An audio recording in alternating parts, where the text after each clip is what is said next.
They never built the town for people like Clarabelle Lovelace.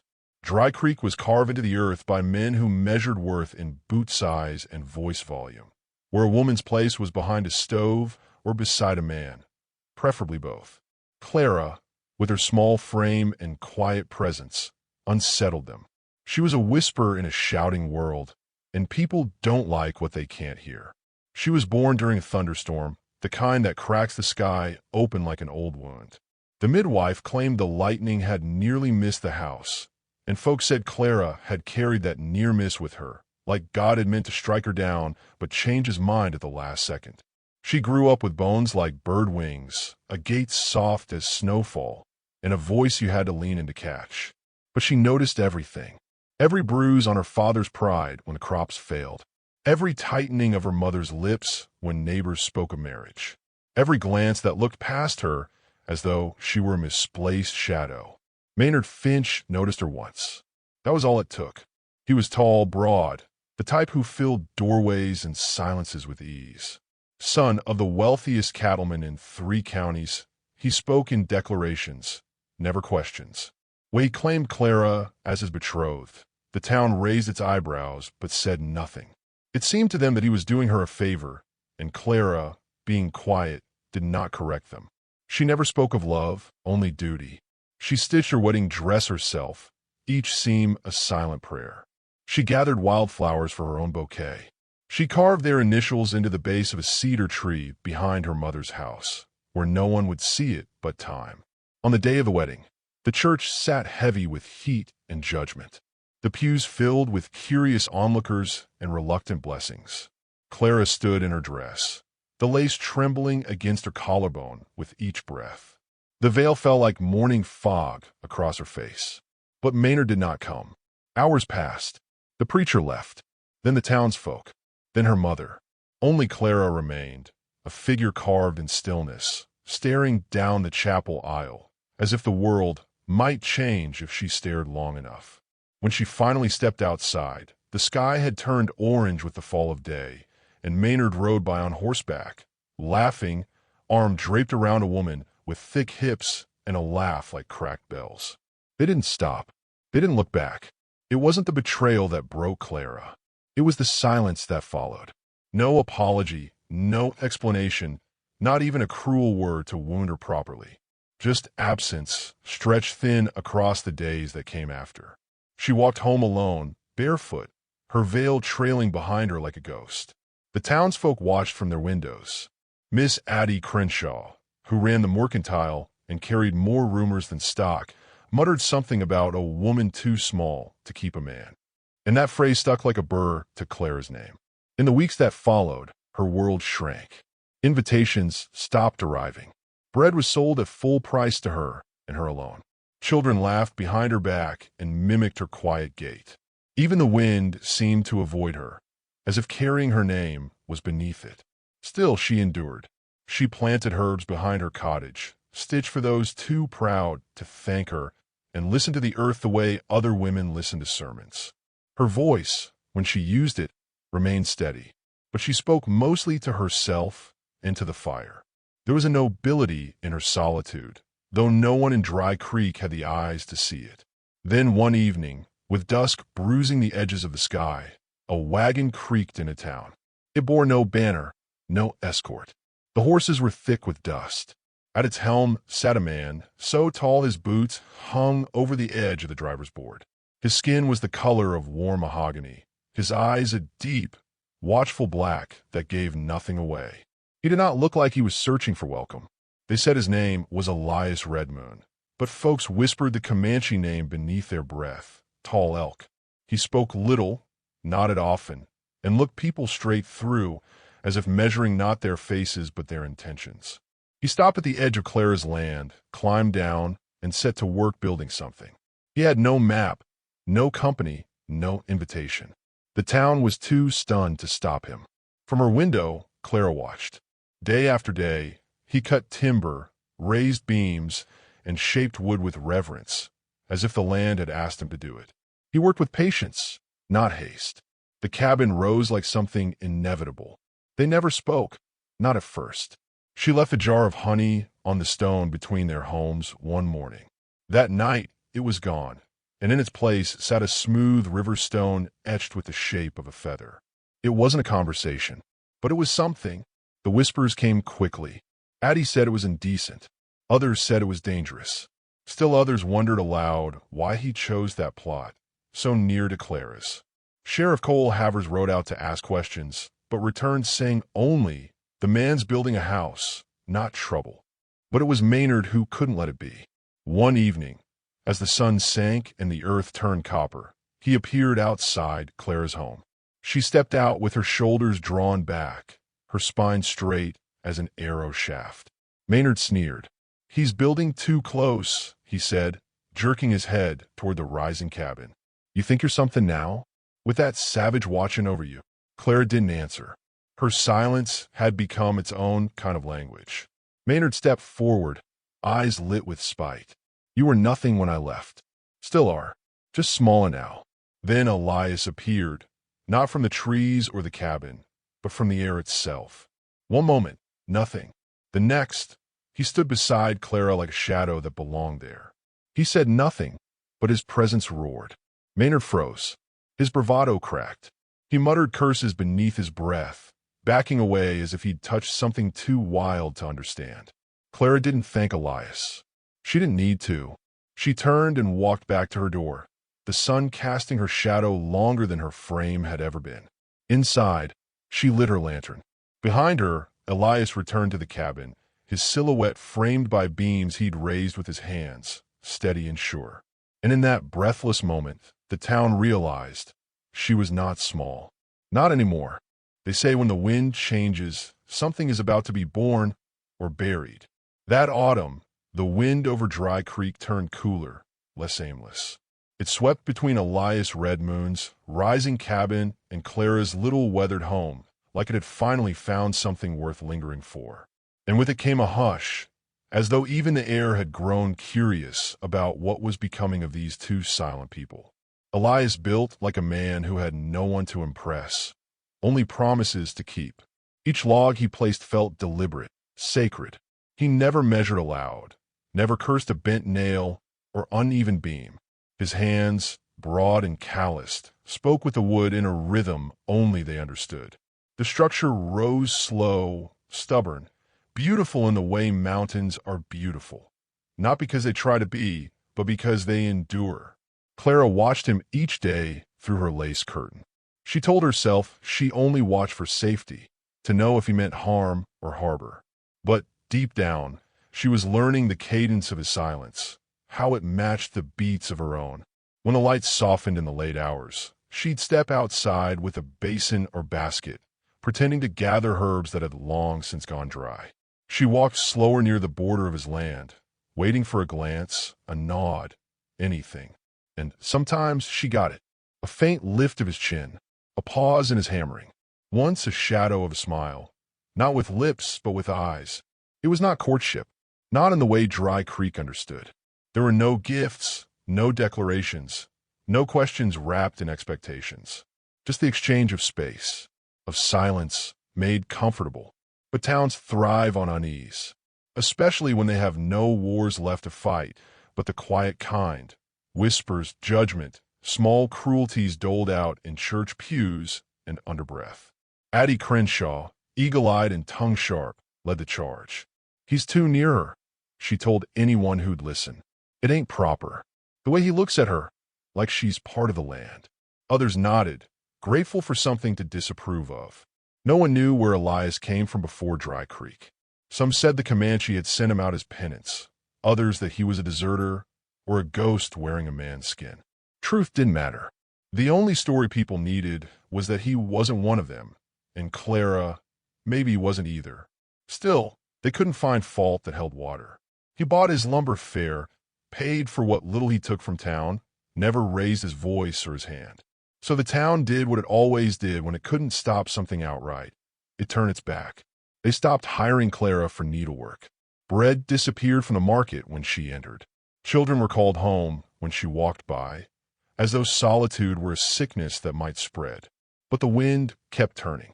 One morning, Clara found a wild rabbit caught in a snare by the creek. It was still breathing, leg twisted cruelly. She knelt without hesitation, whispering calm into the air as she worked the trap open. The rabbit trembled but did not bolt. It stayed, just long enough to touch its nose to her wrist before limping into the brush. Behind her, a twig snapped. She turned, startled, and found Elias watching her from across the creek. He held no tools, no weapons, only his presence, like a tree that had always stood there. Their eyes met. He didn't speak, only crouched down, pressed one hand to the damp earth where the rabbit had fled, and nodded once. No words passed between them, but Clara felt it in her ribs, a recognition, like finding a familiar song in a strange tongue. From that day on, something shifted. He began leaving small things at the edge of her garden, bundles of firewood tied with rawhide, a jar of honey, feathers braided with wild grass. In return, she left dried lavender, mended gloves, a scarf knit in midnight blue. It was not a trade. It was a dialogue. One evening, she stepped closer, just a few paces beyond the stones that marked her boundary. He was sitting on his porch, sanding a piece of cedar. He looked up, waited. She didn't speak. Instead, she laid a loaf of cornbread beside the stump nearest the trail. As she turned to leave, he said her name for the first time. Clara. It landed like a bell, soft and round and final. She turned, startled by how he said it, like it wasn't a name at all, but a truth. He stood, tall and quiet, and offered a small wooden carving. A bird, mid-flight, wings outstretched. She took it without a word. Their hands brushed, barely, and the contact pulsed through her, warm and human and terrifying. She held the bird close that night, tracing the wings until sleep took her. The following day, Maynard returned. Not to town. He hadn't the courage for that, but to Clara's door. He arrived in the early dark, smelling of sweat and dust, eyes wild with something unclean. He called her name, too loud for morning, and pounded on her door with fists that knew how to bruise. "You think you're better now?" he shouted. "Think you're safe with that redskin mutt building you dreams? I made you. You were nothing till I touched you." Inside, Clara stood frozen, the bird carving clutched in one hand, a kitchen knife in the other. She didn't move. Not yet. Then the cabin door next to hers opened. Elias walked through the mist without haste. He crossed the earth like it belonged to him. No words, no threats. Just the sound of his boots pressing down on frost-hard ground. Maynard turned, puffed up, uncertain. "What? You think you scare me?" he barked. Elias didn't answer. His eyes locked on Maynard's with the stillness of a man who has buried worse things than pride. Then, quietly, he removed his hat and stepped in front of Clara's door, not as a shield, but as a witness. Maynard faltered. For a long moment, nothing moved but the wind.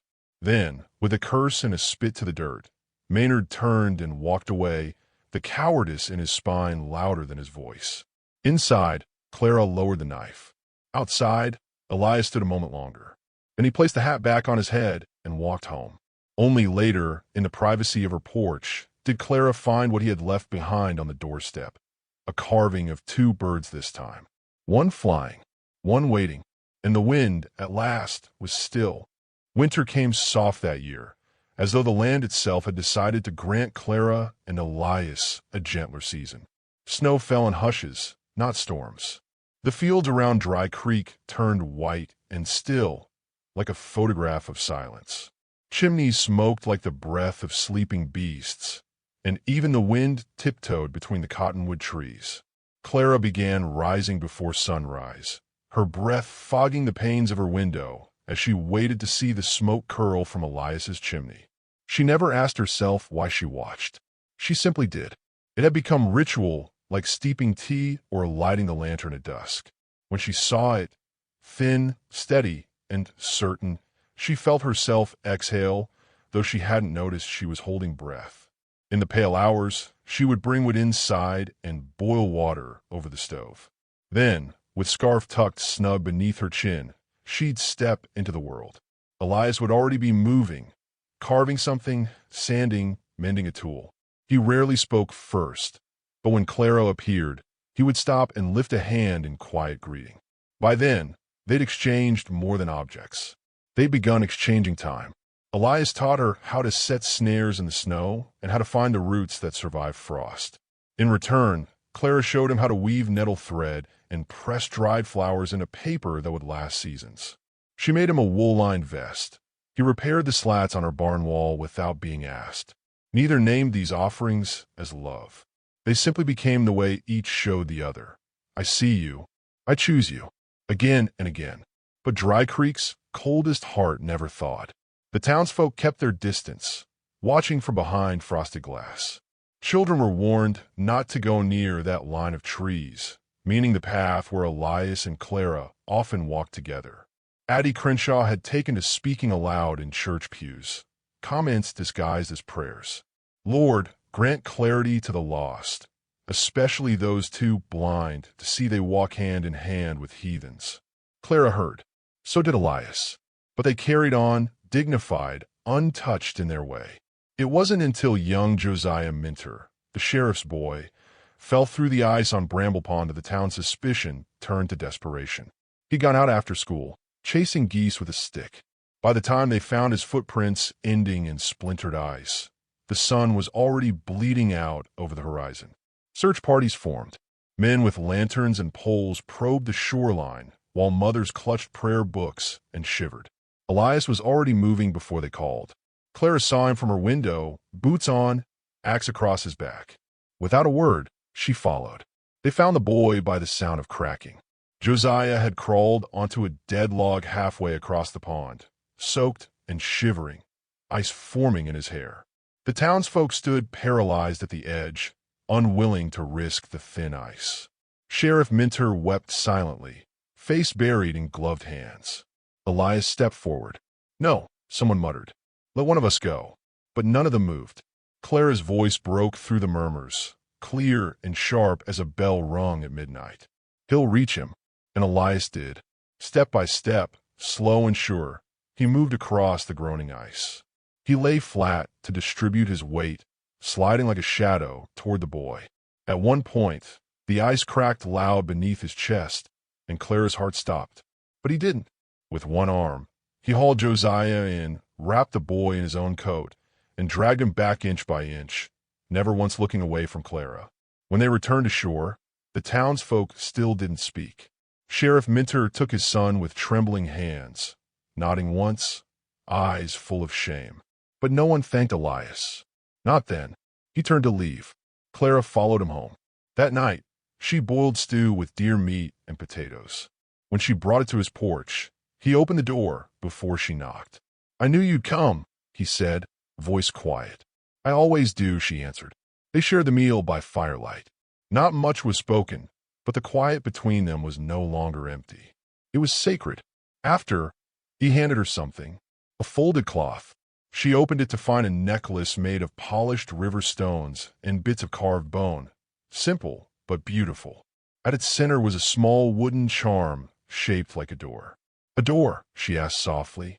To the place you belong, he said. If you want it. Clara stared at the charm, then at him, and her lips parted, but no words came. Instead, she stood, stepped close, and laid her forehead against his chest, just for a moment. The gesture said what she never could. In the days that followed, word of the rescue spread like spring melt. Folks started coming around again, offering a pie, asking after a garden. They still didn't speak Elias's name unless necessary, but their eyes changed when they passed him in the street. Still, the town remained unsure of what to do with a woman like Clara and a man like Elias, two shadows who had learned to carry the light themselves. Then, on the last snow of the season, Elias invited Clara to the cabin. She stepped inside and gasped. It wasn't empty. He'd been building it for her. The walls were lined with shelves she could reach. The stove was her height.